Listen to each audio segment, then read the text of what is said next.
Laura estava de joelhos no salão principal, tirando um resto de cera de vela do tapete persa com a unha, quando Rafael entrou sem bater e falou que o chão ainda estava sujo demais para receber 200 convidados às 8.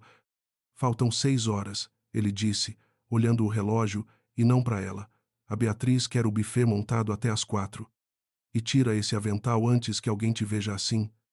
Laura levantou devagar, a mão apoiada no joelho, e não respondeu na hora. Só depois de guardar o pano no balde é que falou. Eu achava que hoje eu ia poder ficar do seu lado, como sua esposa, não como quem limpa a casa antes da festa da sua esposa. Rafael parou na porta. Por um segundo pareceu que ia dizer alguma coisa diferente do que sempre dizia. Não disse. Você sabe como isso funciona, Laura. Minha família não escolheu você. Eu escolhi, e isso já foi difícil de engolir para eles. Hoje não é sobre nós, é sobre 50 anos de empresa.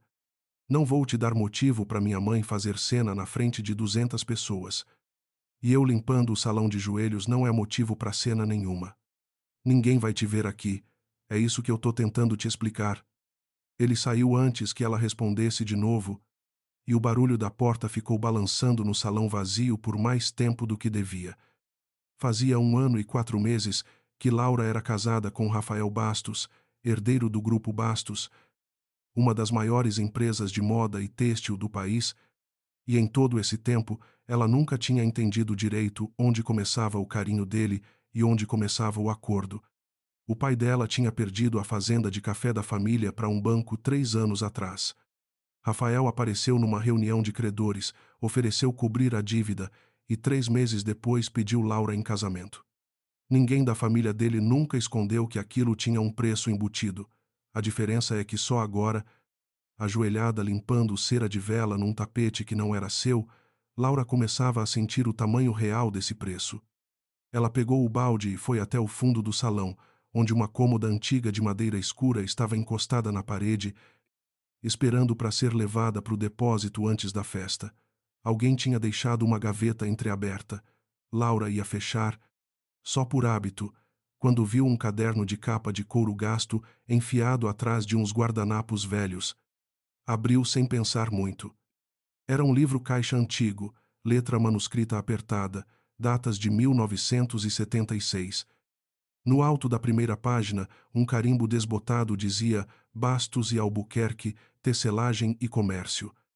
Albuquerque era o sobrenome de solteira da avó dela. Laura ficou parada segurando o caderno, por tempo suficiente para sentir o frio do chão de mármore subindo pelos joelhos. De novo. Não sabia o que aquilo significava, só sabia que nunca, em nenhuma conversa de família, ninguém tinha dito que os Bastos um dia tiveram sócio. Guardou o caderno debaixo do avental e continuou limpando.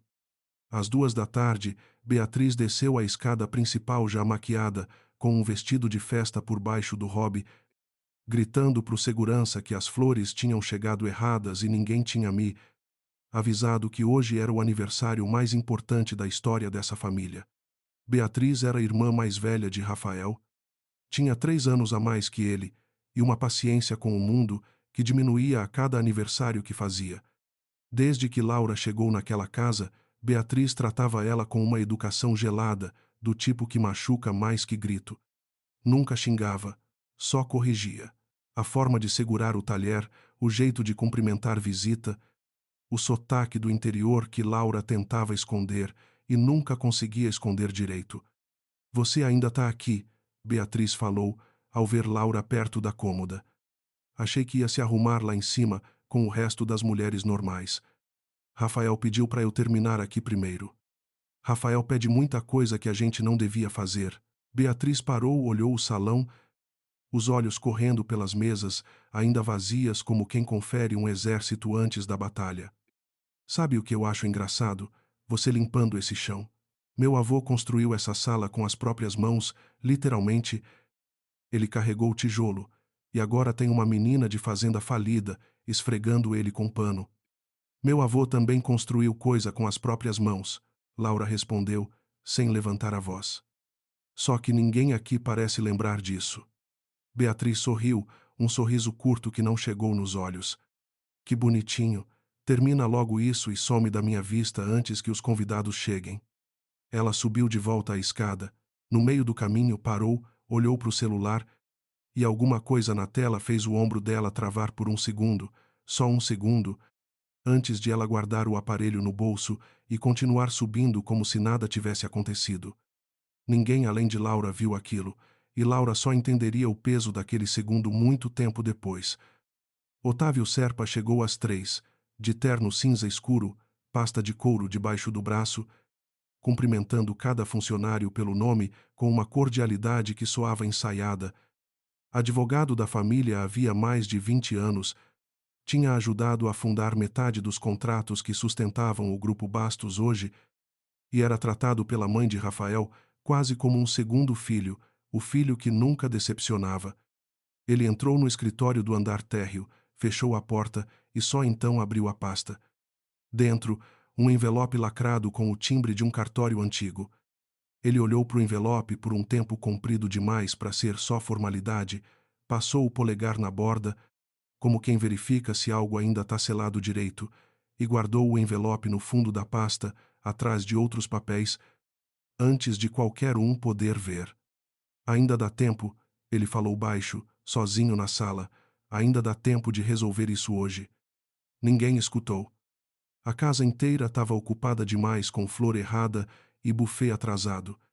Para reparar num homem falando sozinho atrás de uma porta fechada, Laura terminou o salão às 3:30.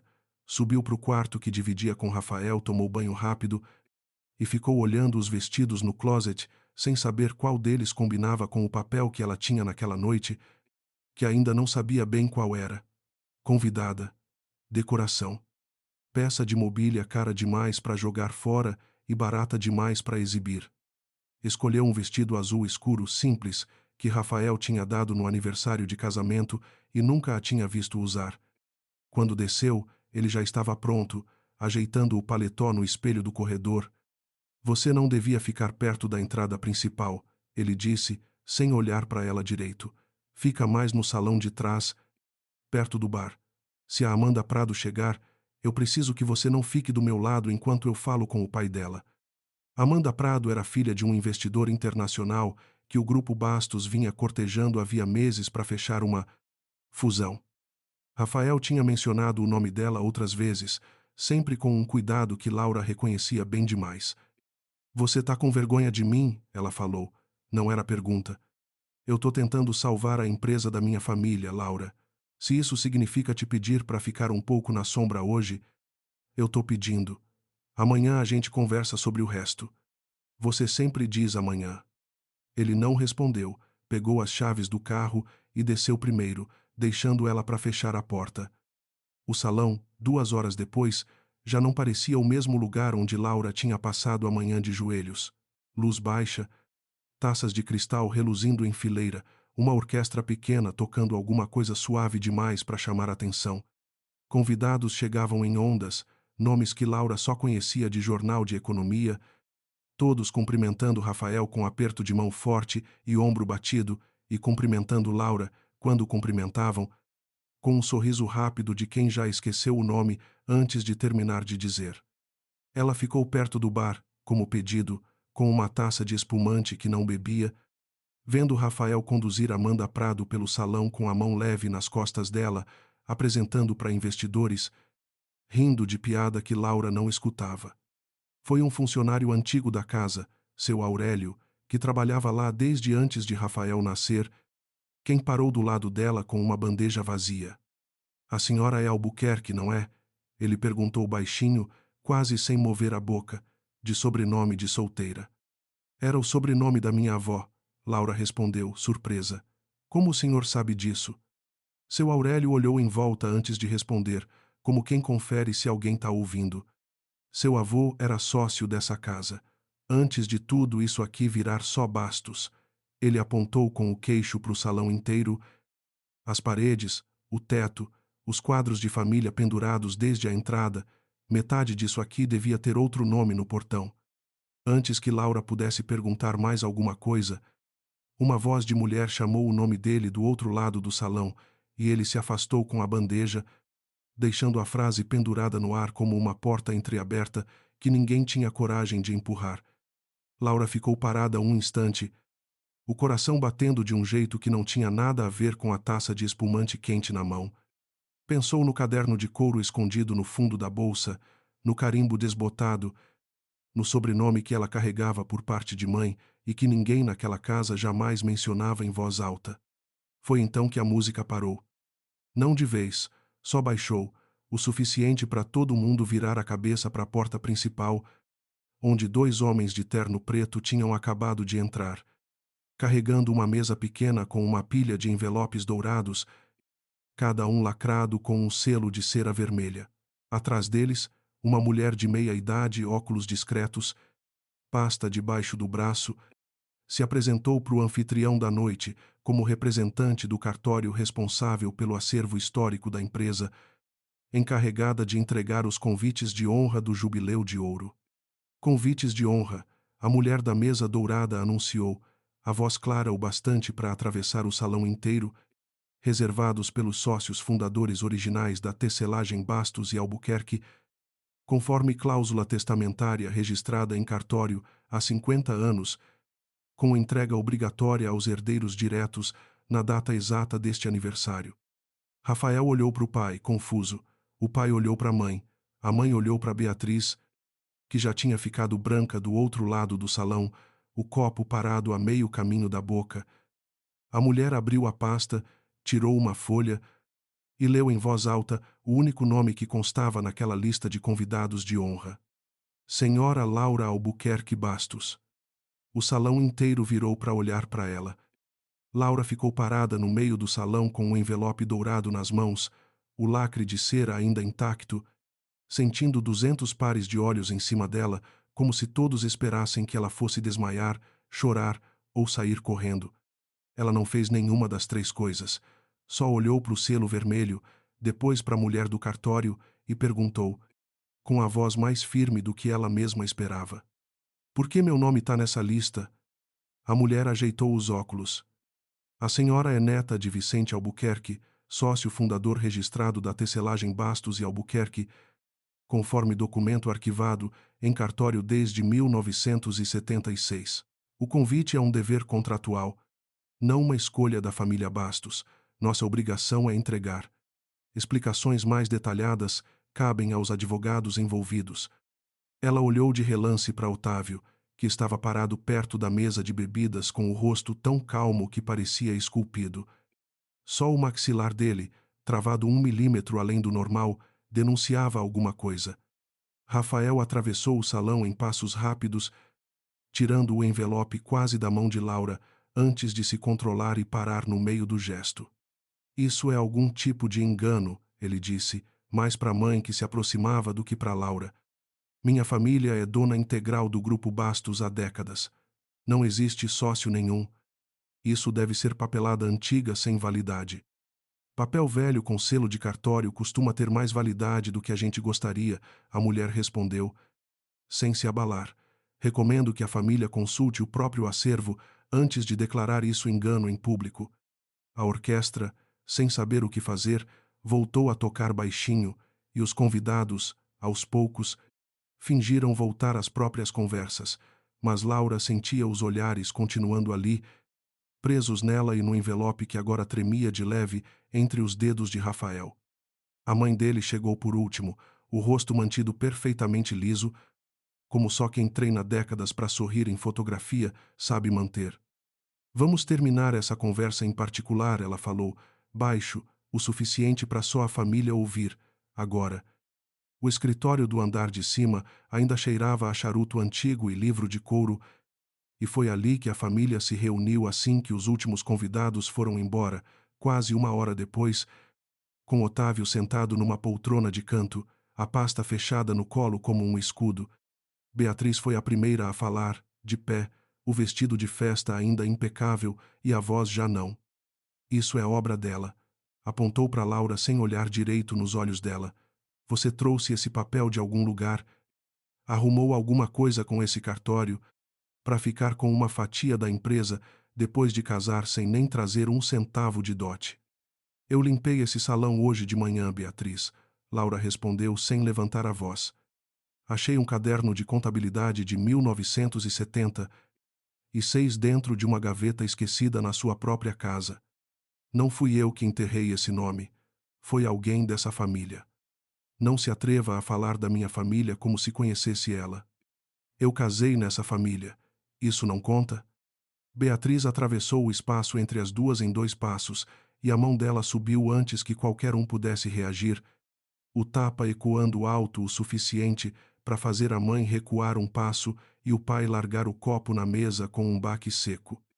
Laura ficou parada, a face queimando, a mão de Beatriz ainda suspensa no ar, como se ela mesma não acreditasse no que tinha feito. Chega, Rafael disse. Não gritou. A palavra saiu baixa e dura, e pela primeira vez em mais de um ano, ele deu um passo na direção de Laura, não na direção da irmã. Você bate na minha esposa dentro da minha casa, na frente dos meus pais, e acha que isso resolve alguma coisa? Ela não é sua esposa de verdade, Rafael. Ela é um contrato que você assinou para pagar a dívida de café do pai dela, e agora esse contrato quer roubar a nossa empresa. Ela é minha esposa, Rafael repetiu, e alguma coisa na cara dele mudou, um músculo relaxando que nem Laura sabia que estava tenso. E hoje, pela primeira vez, eu não sei mais quem está mentindo para quem nessa sala. O silêncio que caiu depois foi mais pesado que o tapa. Otávio se levantou da poltrona, ajeitando o paletó com 2 dedos. Se me permitem, ele falou, a voz calma como sempre, sugiro que ninguém tome decisão nenhuma essa noite. Documento de 1976 pode ter 100 interpretações diferentes. Amanhã eu levanto o processo original no cartório e explico exatamente o que essa cláusula significa, com calma, com prova, sem essa histeria toda. Você é advogado dessa família há 20 anos, Otávio. A mãe de Rafael falou, os olhos fixos nele. Como é que você nunca soube que existia um sócio fundador com sobrenome Albuquerque? Houve uma pausa, só um segundo, mas Laura, que tinha aprendido a observar cada gesto pequeno naquela casa, como quem aprende um idioma novo, viu o segundo passar pelo rosto dele antes da resposta pronta. Contrato antigo demais, senhora. Muita coisa se perde em 50 anos de arquivo. Beatriz olhou para ele. Só isso. Um olhar rápido, cheio de alguma coisa que não era raiva, era medo. E sumiu tão rápido que ninguém além de Laura reparou. Na manhã seguinte, Laura acordou sozinha. Rafael tinha saído cedo, um bilhete em cima do criado mudo, dizendo que ia pro escritório. Resolver a papelada com Otávio antes que a imprensa pegasse o assunto. Ela ficou olhando o teto por um tempo, a face ainda ardendo de leve onde a mão de Beatriz tinha batido, e decidiu que não ia esperar ninguém explicar nada para ela. Foi até o cartório sozinha. O escritório ficava numa rua estreita no centro velho de São Paulo, prédio de fachada colonial espremido entre 2 arranha-céus de vidro, como se o tempo tivesse esquecido de demolir aquele quarteirão. A mulher da noite anterior a recebeu numa sala pequena cheia de caixas de arquivo e falou com uma paciência que ninguém da família Bastos jamais tinha oferecido para Laura. O contrato original de 1976 reservava 40% das cotas da tecelagem para o senhor Vicente Albuquerque e seus herdeiros diretos, com uma cláusula de proteção rara para a época. Se um dia a empresa deixasse de reconhecer publicamente o nome dele, a participação subiria automaticamente para a maioria, como penalidade contra qualquer tentativa de apagar o sócio fundador da história oficial. Laura sentiu o chão meio de lado. Quer dizer que, se a família Bastos apagou o nome do meu avô, o contrato prevê exatamente isso. Sim. A mulher tirou os óculos, limpou com um pano e colocou de volta antes de continuar. Encontramos o senhor há 2 anos, tentando localizar herdeiros para cumprir a cláusula no aniversário de 50 anos, mas o endereço registrado do seu avô já não existia. Só conseguimos chegar até a senhora porque seu nome de casada apareceu numa certidão pública, há alguns meses, ligada ao Grupo Bastos. Vocês sabiam de mim há meses e não me avisaram nada? Fomos instruídos por um representante legal da família Bastos a aguardar a data exata do jubileu antes de qualquer contato. Alegaram razões de sigilo contratual. A mulher hesitou, e pela primeira vez pareceu genuinamente incomodada. Só depois de ontem que percebi que talvez o objetivo não fosse sigilo, talvez fosse tempo. Tempo para alguém resolver alguma coisa antes que a senhora soubesse. Laura pensou em Otávio segurando o envelope lacrado no escritório do térreo, na tarde anterior, antes de qualquer convidado chegar. Pensou no jeito que ele guardou o envelope no fundo da pasta, longe de olhos curiosos. Ele sabia. Fazia tempo que ele sabia. Ela saiu do cartório com uma cópia resumida do contrato dobrada dentro da bolsa e o coração batendo um ritmo que não conseguia nomear direito. Em algum lugar, entre raiva e um alívio estranho, como se uma parte dela sempre tivesse desconfiado que não era só café que a família dela tinha perdido 3 anos atrás. O escritório do Grupo Bastos ocupava 3 andares de um prédio espelhado na Faria Lima, e quando Laura chegou lá, sem avisar, encontrou uma reunião de emergência já em andamento na sala de vidro do 18º andar.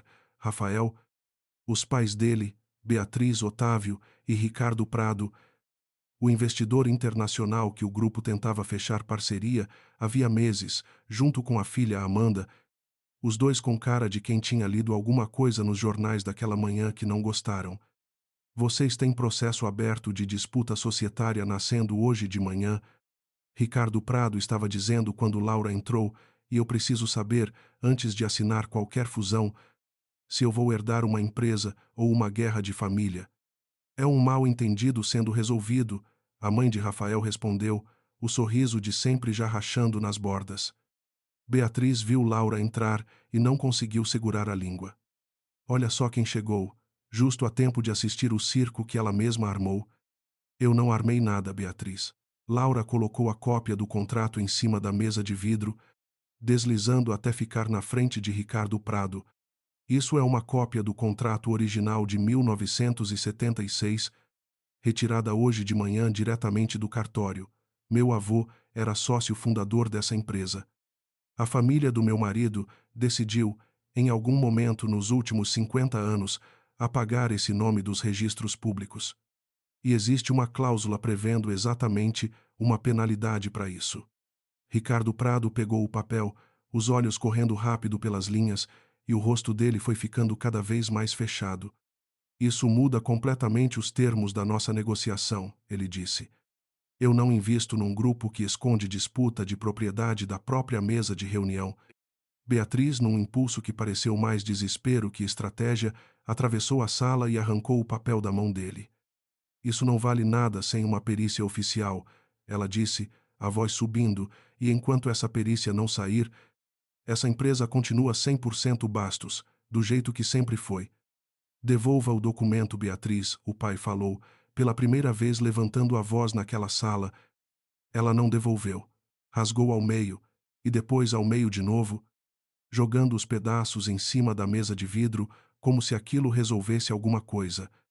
O silêncio que se seguiu durou o suficiente para todo mundo ouvir Ricardo Prado fechar a pasta com um clique seco. Amanda, a gente vai embora, ele disse, se levantando. Me avisem quando essa família souber quem é dona do que é dela mesma.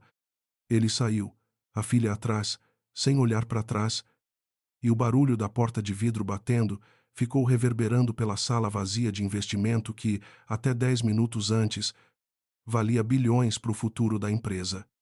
Rafael olhou para a irmã, para os pedaços de papel espalhados na mesa e depois para Laura, com uma expressão que ela nunca tinha visto nele antes. Não era mais confusão. Era alguma coisa mais parecida com vergonha. Você acabou de perder o investimento mais importante da década por orgulho, ele disse para Beatriz. A voz baixa e cortante. Aquele papel era uma cópia.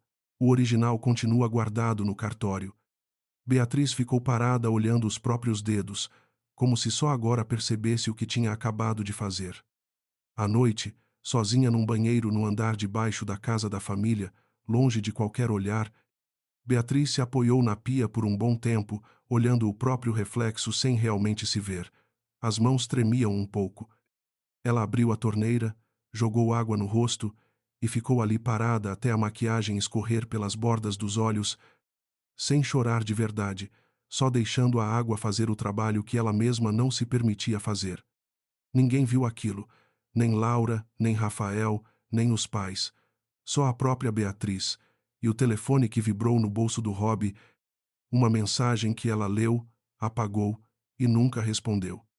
Nos 2 dias seguintes, o grupo Bastos tentou conter o estrago em silêncio. Otávio circulava entre reuniões fechadas, prometendo uma perícia rápida, um acordo discreto, uma solução que ele mesmo garantia estar quase pronta. Rafael, pela primeira vez desde que Laura entrou naquela família, passou a jantar com ela sem falar de negócio nenhum, só perguntando como ela estava, se a mão de Beatriz tinha deixado marca, se ela precisava de alguma coisa. Por que você nunca me contou sobre o meu avô? Laura perguntou numa dessas noites, os dois sentados na varanda dos fundos, longe do resto da casa. Porque eu não sabia, Rafael respondeu, e pela primeira vez ela acreditou completamente nele.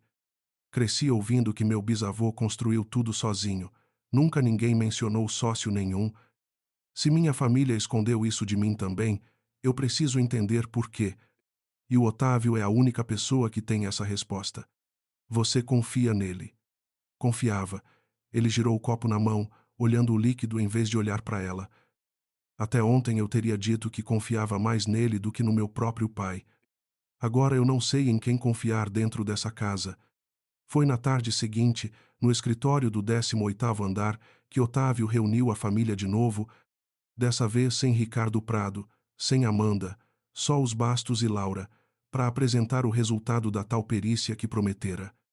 Verifiquei o processo com muito cuidado, ele começou, a pasta aberta na mesa, e confirmo que existe, sim, um contrato de sociedade registrado em 1976, porém a cláusula de penalidade que a senhora Laura mencionou tem uma interpretação jurídica mais estreita do que o documento sugere à primeira vista.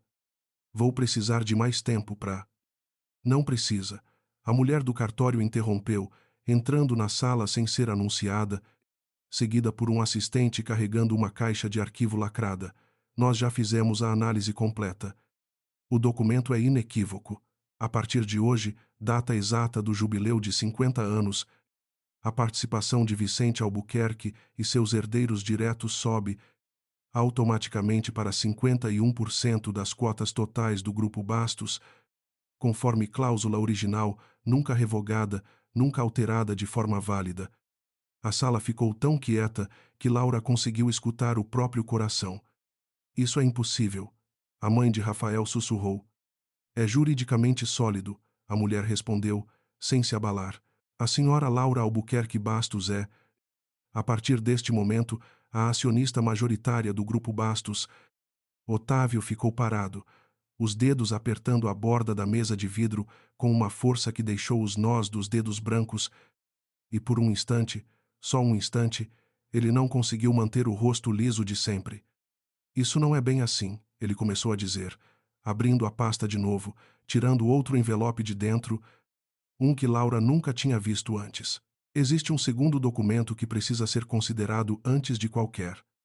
O celular dele tocou, alto, insistente, cortando a frase no meio. Ele olhou o visor, o rosto perdendo qualquer resquício de cor, e pediu licença para sair da sala, dizendo que era urgente, que voltava em 5 minutos, deixando a pasta aberta em cima da cadeira no corre-corre para atender.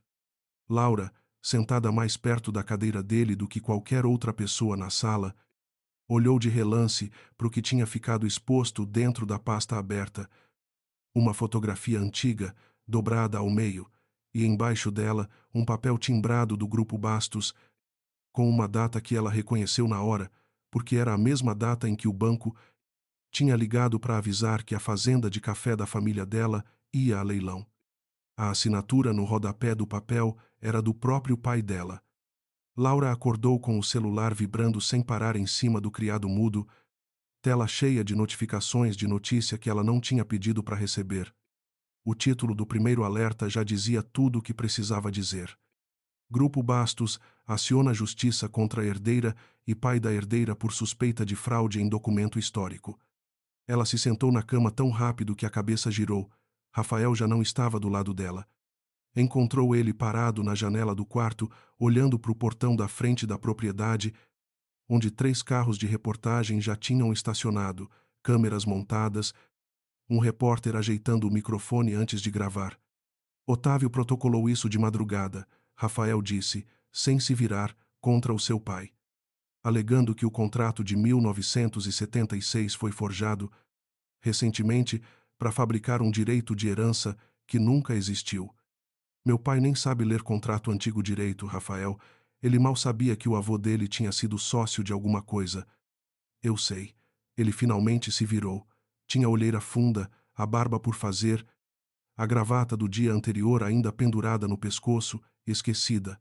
Mas enquanto essa acusação estiver em aberto, um juiz pode congelar a validade do contrato até decidir. E é exatamente isso que o Otávio quer. Ele sabia o que ia acontecer quando saiu correndo daquela sala ontem. Ele não saiu correndo por acaso. Rafael pegou o celular dele, mostrou a tela para Laura. Uma mensagem recebida às 9 da noite anterior, remetente salvo só como B, dizendo, numa única linha, ela viu a pasta. Beatriz avisou ele. Laura falou, entendendo devagar, sobre a fotografia. Sobre o papel do meu pai. Rafael guardou o celular. Por um momento pareceu mais velho do que os 32 anos que tinha. Preciso descobrir se minha irmã é cúmplice dele ou vítima dele. E preciso descobrir antes que esse processo destrua o nome do seu pai na frente do país inteiro. Foram até o cartório antes mesmo do café da manhã, na esperança de conseguir uma cópia autenticada do documento original para levar direto ao juiz e provar que o contrato não tinha nada de forjado. A mulher dos óculos discretos recebeu os dois numa sala menor que a anterior, com uma cara que já anunciava má notícia antes mesmo de abrir a boca. O processo protocolado ontem à noite pede custódia judicial do documento original até perícia grafotécnica completa, ela explicou. Isso significa que, a partir de agora, nem eu, nem vocês, nem ninguém tem acesso ao contrato até um perito nomeado pelo juiz analisar a autenticidade. Pode levar semanas. Pode levar meses. Meses, Laura repetiu, sentindo o chão ceder um pouco de novo. E até lá, a participação acionária volta a ficar suspensa. Nem 51% para a senhora, nem 100% para a família Bastos. Tudo em compasso de espera. E o nome do meu pai fica pendurado numa acusação de fraude o tempo todo. Infelizmente, sim. A mulher tirou os óculos, esfregou os olhos cansados. Sinto muito. Esperava poder ajudar mais. Laura saiu daquela sala com a sensação estranha de ter ganhado uma guerra grande na noite anterior e perdido a batalha. Seguinte, antes mesmo de acordar direito. No carro, voltando para a casa da família Bastos, ela ficou olhando pela janela sem falar nada por um bom tempo. A gente vai resolver isso, Rafael disse, a mão pousando sobre a mão dela no banco entre os dois. Você não pode prometer isso. Não, não posso. Ele apertou a mão dela de leve, sem forçar mais que aquilo. Mas posso prometer que não vou mais fingir que não vejo o que está bem na minha frente. Foi isso que eu fiz esse ano inteiro. Fingir. Chega. Quando chegaram, encontraram Beatriz sentada sozinha na sala de estar, ainda de pijama, um copo de uísque intocado na mesinha ao lado, olhando para o nada com uma expressão que Laura nunca tinha visto nela. Não era desprezo, nem irritação. Era exaustão pura, do tipo que se acumula durante anos até não caber mais no corpo de ninguém. Ele te ameaçou de novo, Rafael falou, não como pergunta. Beatriz olhou para o irmão, depois para Laura, e alguma coisa nela pareceu ceder de uma vez. Faz 6 anos, ela disse, a voz rouca. 6 anos que o Otávio segura uma coisa contra mim. Que coisa? Ela pegou o copo, bebeu um gole pequeno, só para ganhar tempo antes de continuar. Eu assinei um relatório de despesa que ele me trouxe pronto, na época em que eu era diretora financeira júnior, achando que era rotina. Só descobri depois que aquilo escondia um desvio de recurso que ele vinha fazendo havia anos, pouco a pouco, de fundos ligados a projetos antigos da empresa. Minha assinatura no papel me deixava tão exposta quanto ele. Desde então, cada vez que eu penso em questionar alguma decisão dele, ele me lembra gentilmente que aquele relatório ainda existe. Por que você nunca contou para ninguém? Porque contar significava admitir que eu assinei sem ler, que eu era descuidada o suficiente para isso acontecer. E nessa família, Rafael, descuido não é perdoado, você sabe disso melhor que ninguém. Rafael ficou em silêncio, os olhos fixos na irmã, como se estivesse vendo ela pela primeira vez em muito tempo. E o que ele te pediu dessa vez? Para me manter calada sobre a fazenda do pai da Laura, Beatriz olhou direto para Laura agora, sem desviar. Ele foi o advogado que assessorou o banco no processo de execução da dívida 3 anos atrás. Foi ele que apressou o leilão, que impediu qualquer renegociação, que garantiu que a fazenda caísse rápido o suficiente para que um certo herdeiro do grupo Bastos aparecesse bem na hora certa, oferecendo casamento em troca de salvar o resto da família Albuquerque da ruína. O silêncio que caiu na sala dessa vez foi diferente de todos os outros, mais fundo, mais frio. Ele armou o meu casamento, Rafael disse devagar, como quem prova o próprio gosto de uma palavra para ver se ela cabe na boca. Para manter o nome Albuquerque dentro da família, sem nunca precisar reconhecer ele como sócio de verdade. E funcionou, Beatriz falou, até vocês dois se apaixonarem de verdade e ele perder o controle da história que ele mesmo escreveu. Laura sentiu o peito apertar de um jeito que não sabia nomear direito. Raiva, sim, mas também alguma coisa parecida com pena, olhando para Beatriz sentada ali, o copo de uísque suado na mão, 6 anos carregando um medo que nunca tinha sido dela de verdade. Você tem prova disso? Laura perguntou.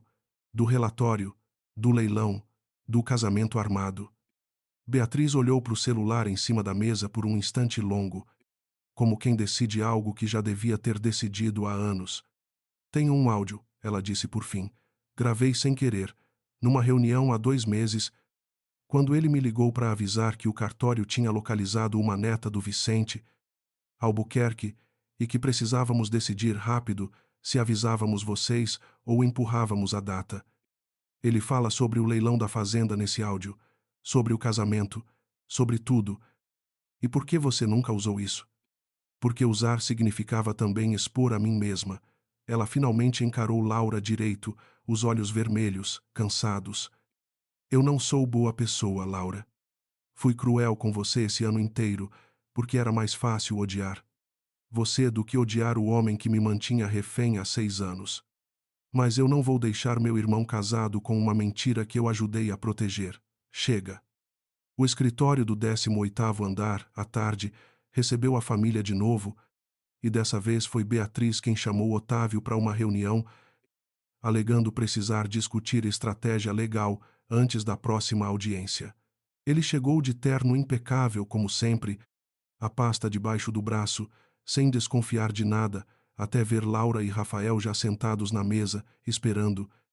Achei que essa seria uma conversa entre família, ele disse, parando na porta. E é, Beatriz respondeu, colocando o celular no centro da mesa, tela virada para cima. Você faz parte dela há 20 anos, não faz, Otávio? Praticamente um segundo pai. O sorriso dele vacilou por meio segundo. O que é isso? Um áudio de 2 meses atrás, ela disse, onde você explica com detalhes como apressou a execução da fazenda de café da família. Albuquerque, para garantir que a Laura chegasse falida o suficiente para aceitar casar com o Rafael antes que alguém descobrisse a cláusula do contrato de 1976. Otávio ficou parado. A mão dele apertou a alça da pasta. Tudo o que eu fiz, ele começou, a voz recuperando a calma de sempre, foi proteger essa empresa de uma reivindicação que ia estourar mais cedo ou mais tarde. Eu criei esse rapaz. Apontou para Rafael. Eu sentei do lado da mãe dele quando o pai teve o primeiro infarto e a empresa quase quebrou por incompetência de gestão. Eu segurei esse grupo de pé enquanto essa família brigava por herança, feito criança brigando por brinquedo. E vocês querem me julgar por ter tomado uma decisão difícil para proteger o legado que eu ajudei a construir mais do que qualquer bastos de sangue. Você destruiu a vida do meu pai, Laura disse, a voz baixa e firme. Ele perdeu tudo que a família dele levou décadas construindo, achando que era a falência dele mesmo. Ele carrega essa vergonha até hoje. Sua família ia perder a fazenda de qualquer jeito, mais cedo ou mais tarde, eu só escolhi a hora. Otávio deu um passo para dentro da sala, os olhos correndo pela mesa, calculando, e olha o resultado. Você virou dona de metade dessa empresa. Devia estar me agradecendo, não me acusando. Você não escolheu me proteger, Laura respondeu. Você escolheu me usar. Existe uma diferença enorme entre as duas coisas, e você sabe disso melhor do que ninguém, porque foi você que passou a vida inteira confundindo as duas para conseguir o que queria. Ele abriu a boca para responder e fechou de novo. Pela primeira vez desde que Laura o conhecia, Otávio pareceu não ter a frase pronta. O que vocês vão fazer com esse áudio? Ele perguntou, por fim, num tom que tentava soar frio e saía só cansado. Vamos entregar para o juiz responsável pelo processo, Rafael disse, junto com um pedido formal de investigação sobre o desvio de recursos que você escondeu por trás da assinatura da minha irmã e sobre a movimentação irregular que apressou o leilão da fazenda Albuquerque. Vocês vão destruir 20 anos de trabalho por causa disso. Você destruiu 20 anos de trabalho sozinho. Faz tempo, Beatriz disse, se levantando. A gente só parou de fingir que não via. Otávio ficou parado no meio da sala por um instante que pareceu comprido demais, a pasta ainda debaixo do braço, o rosto sem o verniz de calma que ele usava havia 2 décadas como quem usa uma segunda pele. Quando finalmente falou de novo, a voz saiu quase baixa demais para ouvir. Eu fiz por vocês, ele disse, olhando para Rafael, não para Beatriz, não para Laura. Tudo que eu fiz achando que sabia melhor que essa família, o que era bom para ela. Virou e saiu da sala sem esperar resposta, os passos ecoando pelo corredor de vidro até o elevador, e ninguém foi atrás dele. O restante daquela semana passou devagar, do jeito que passam as semanas depois de uma tempestade grande, quando ainda tem água escorrendo pelo telhado, mas o vento já foi embora. O áudio foi entregue formalmente à justiça, junto com um pedido de perícia sobre as movimentações financeiras antigas atribuídas a Otávio. O processo contra o pai de Laura não foi encerrado da noite para o dia, porque processo nenhum se encerra assim, mas o juiz aceitou suspender a acusação de fraude enquanto a nova investigação corria, o que já bastava para Laura dormir sem o peso de imaginar o pai algemado na porta de casa. Numa tarde de sábado, Laura encontrou Rafael no jardim dos fundos da propriedade, sentado no chão perto do velho galpão de ferramentas, com uma caixa de papelão aberta ao lado. O que é isso? Coisas antigas da família que ninguém nunca revisou direito, ele disse, sem levantar os olhos. Fotografias, cartas, um bocado de papel amarelado. Pensei que talvez tivesse alguma coisa sobre o seu avô aqui. Ela se sentou do lado dele, no chão frio, e começou a ajudar a separar os papéis. No meio da bagunça, achou uma fotografia em preto e branco de 2 homens jovens em frente a um galpão de tecelagem, os dois sorrindo, um braço no ombro do outro. Esse aqui parece com o meu avô, ela disse, mostrando a foto para Rafael. Ele pegou, olhou de perto, e um sorriso pequeno abriu no rosto dele, o primeiro sorriso de verdade que Laura via nele em semanas. E esse aqui é meu bisavô, ele disse, apontando para o outro homem. Olha o jeito que os dois seguram a ferramenta. Amigos de verdade, não só sócios de papel. A gente devia mandar emoldurar isso, colocar de volta na parede do escritório, onde deveria ter ficado esse tempo todo. A gente devia, ele concordou. Ficou olhando para ela por um tempo comprido, sem falar mais nada, até que perguntou: baixinho, você ainda acha que eu escondi tudo isso de você? Não mais, ela respondeu. Acho que você também foi enganado, só que de um jeito mais confortável de enxergar. Confortável não é bem a palavra que eu usaria para esse mês inteiro. Ela riu de verdade pela primeira vez em dias, e ele riu também, e por um instante os dois pareceram só 2 pessoas sentadas no chão de um jardim, sem nenhuma empresa, nenhum contrato, nenhuma cláusula pendurada entre eles. Eu casei com você achando que devia alguma coisa para o meu pai, ela disse depois de um tempo. E passei o ano inteiro tentando pagar essa dívida sendo a esposa mais discreta possível, a que não incomoda, a que limpa o salão de joelhos sem reclamar. Acho que eu esqueci de perguntar se eu queria ficar.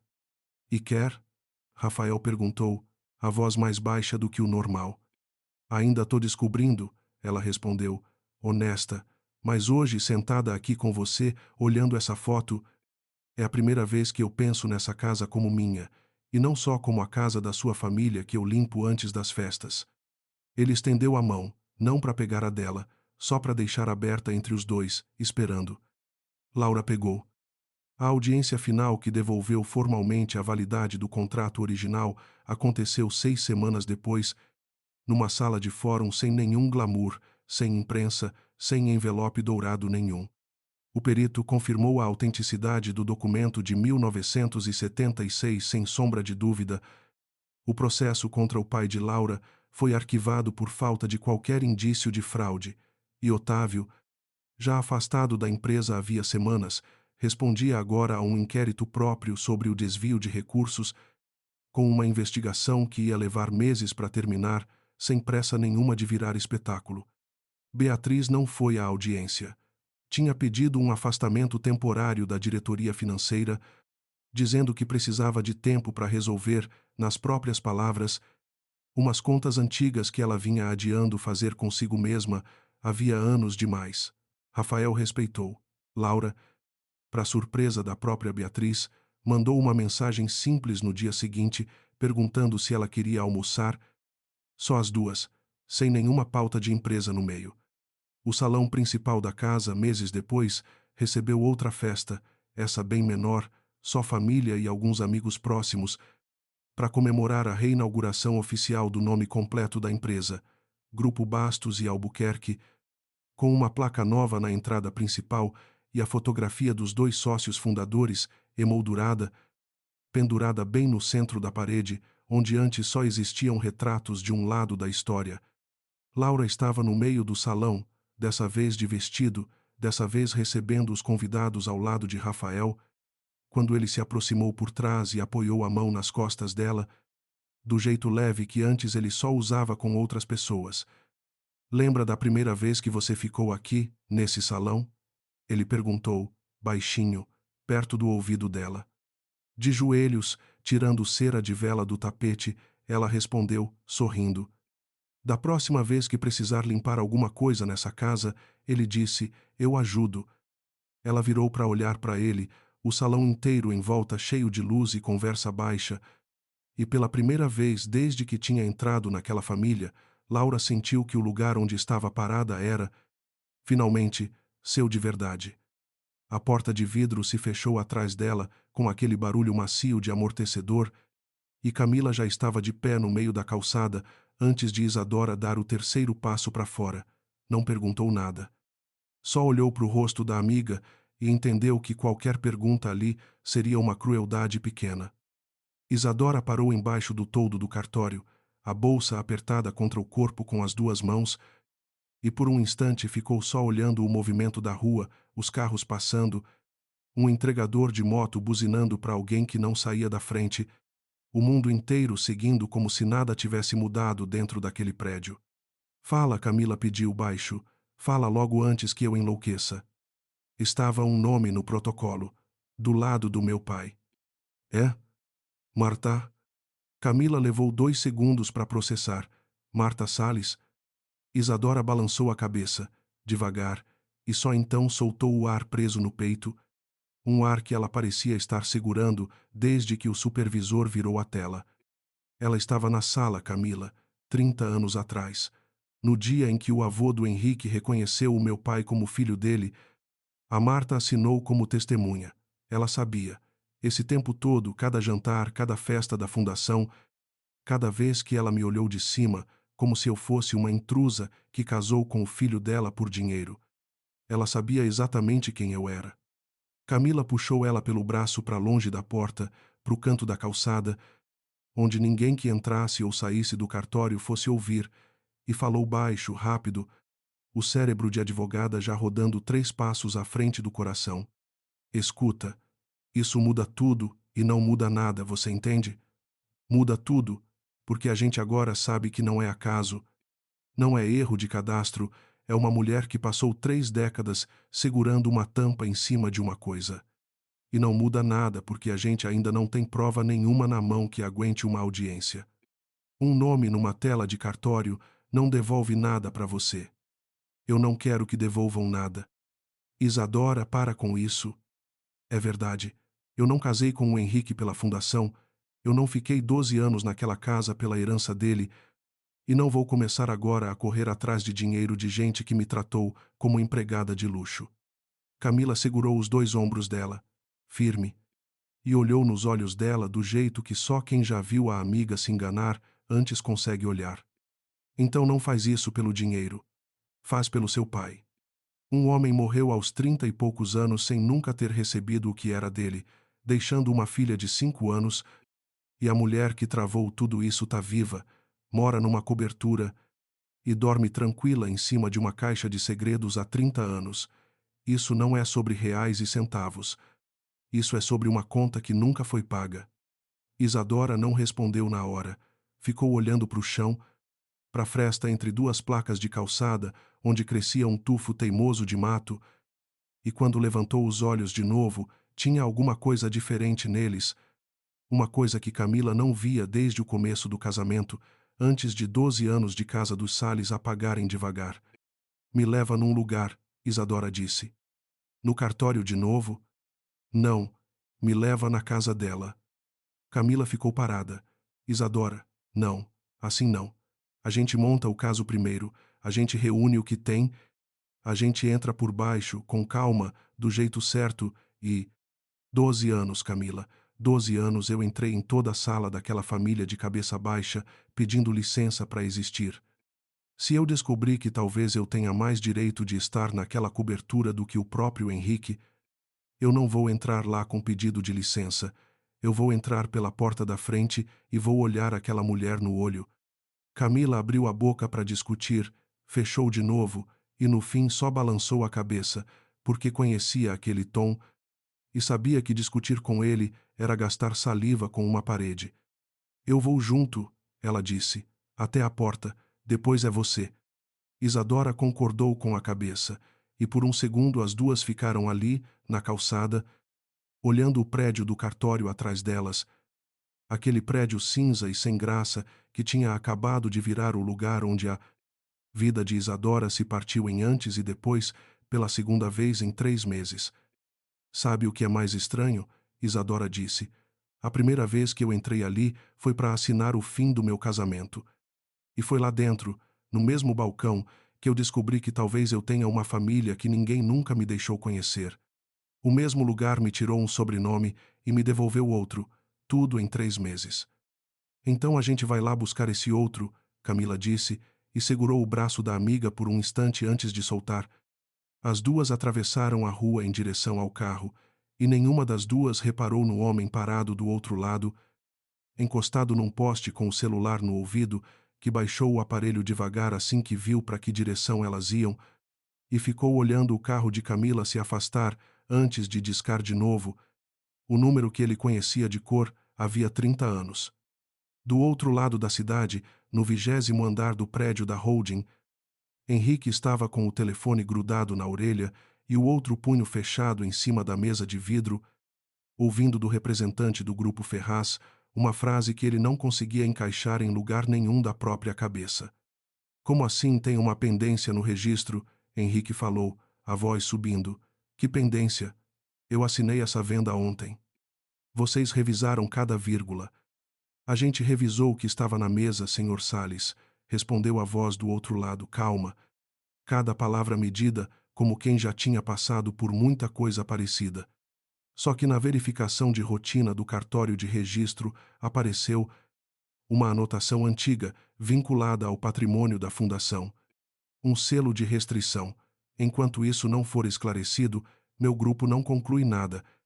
A gente não compra briga de família embrulhada em papel de presente.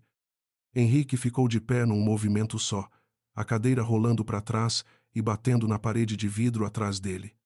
Que selo de restrição? Não existe pendência nenhuma na fundação. Esse patrimônio é da minha família há 3 gerações. Tá tudo limpo, tá tudo no meu nome. Então vai ser fácil para o senhor esclarecer, disse a voz. Sem pressa, a gente conversa quando o cartório se pronunciar. Boa tarde. A ligação caiu. Henrique ficou olhando para o telefone na mão, como se o aparelho tivesse dito aquilo por vontade própria, e então girou de uma vez na direção da porta e chamou pela secretária, num tom que fez a moça aparecer antes mesmo de ele terminar a frase. Cadê o Otávio? Quero o Otávio aqui agora. Ele saiu faz 1 hora, senhor. Disse que ia resolver um assunto pessoal. Liga para ele. Fala que é urgente. Fala que é sobre a fundação. A secretária hesitou meio segundo, o tempo de reparar que a mão do chefe tremia um pouco em cima da mesa de vidro, e saiu sem dizer mais nada. Henrique ficou sozinho na sala envidraçada do 20º andar, o rio de carros lá embaixo minúsculo e mudo, e pela primeira vez em muito tempo sentiu aquela coisa velha da infância voltar, a sensação de que existia uma conversa acontecendo numa sala, fechada da qual ele nunca tinha sido convidado a participar. A mesma sensação de quando era menino e a mãe mandava ele subir para o quarto porque adulto conversava sozinho. Ele pegou o telefone de novo, discou o número da mãe direto e, enquanto chamava, olhando para o próprio reflexo na parede de vidro, teve o primeiro pensamento em 12 anos que não conseguiu empurrar para longe rápido o suficiente. E se a Isadora tivesse razão? E se, em toda aquela pressa dele de vender rápido, limpo, sem ninguém para opinar, ele tivesse acabado de entregar para Grupo Ferraz uma coisa que nunca foi só dele para entregar? A mãe não atendeu. Naquela mesma tarde, o carro de Camila parou em frente ao prédio onde Isadora tinha morado durante 12 anos e onde nunca, nem uma vez, tinha se sentido dona de coisa alguma. O porteiro reconheceu ela na hora, e por um instante o rosto dele se abriu num sorriso automático de 12 anos de bom dia, dona Isadora, antes de lembrar que aquilo já não valia mais, e fechar de novo numa educação constrangida. A senhora Marta está esperando, ela mentiu, com uma firmeza que surpreendeu a si mesma, e o porteiro, sem saber o que fazer com uma ex-patroa que ainda falava como quem manda, apertou o botão do elevador social sem confirmar nada com ninguém. Camila ficou no saguão. Isadora subiu sozinha. O elevador dos Sales abria direto dentro da cobertura, sem corredor, sem antessala, uma arrogância de arquitetura que Isadora tinha achado imponente aos 20 e poucos anos e que agora, subindo pela última vez, ela enxergava pelo que sempre foi, um jeito de deixar claro para qualquer visitante que ali dentro não existia lugar neutro, cada centímetro pertencia à família. Marta estava na sala de estar, de costas, olhando para o fim da tarde através da vidraça que ocupava a parede inteira, uma taça vazia na mão. Não se virou quando o elevador abriu. Sabia quem era, do jeito que aquela mulher sempre parecia saber tudo antes de todo mundo. Você tem coragem, eu reconheço, Marta disse, ainda de costas. Sempre teve. Foi a única coisa em você que eu nunca consegui não respeitar. Isadora não se moveu do lugar onde saiu do elevador. Você assinou, ela disse, sem rodeio, 30 anos atrás. Você estava na sala quando o seu sogro reconheceu o meu pai como filho dele. Você viu, você assinou como testemunha e depois passou a vida inteira fingindo que não sabia quem eu era. Marta virou, devagar, e o rosto dela naquela luz do fim de tarde estava mais velho do que Isadora lembrava, ou talvez só mais cansado, o tipo de cansaço que não vem de uma noite mal dormida, vem de 3 décadas segurando a mesma pedra no lugar. Eu sabia exatamente quem você era no dia em que meu filho te levou para jantar naquela mesa, Marta disse. E te deixei entrar mesmo assim. Você já parou para pensar por quê? Porque dava um bom troféu de nora pobre para você exibir a sua bondade? Marta deu um sorriso pequeno, sem calor nenhum, e apoiou a taça vazia no aparador de mármore com um cuidado exagerado, como quem precisa ocupar as mãos para elas não fazerem outra coisa. Você acha que eu deixei você entrar na minha casa por bondade? Que decepção! Eu te deixei entrar porque enquanto você estivesse aqui dentro, casada com o Henrique, comendo na minha mesa, usando o meu sobrenome emprestado, você nunca ia ter motivo para ir procurar quem você era de verdade. Uma pessoa satisfeita não cava o próprio passado, Isadora. Só quem foi jogado na rua é que começa a fazer perguntas. Isadora sentiu o chão do próprio estômago afundar 1 centímetro, porque a frase encaixava com uma precisão horrível, e ela odiou a mulher na frente dela com uma clareza nova por saber que era verdade. Então o meu divórcio foi um erro de cálculo seu, ela disse. Enquanto eu era casada, eu estava contida. Solta, eu virei um problema. Marta andou até a vidraça de novo, deu as costas para ela e falou para o vidro, para a cidade que começava a acender as primeiras luzes lá embaixo. Você quer saber uma coisa engraçada? Eu te achava melhor do que o meu filho. Você organizava as festas dele, salvava os negócios dele, decorava os nomes dos funcionários que ele nunca aprendeu.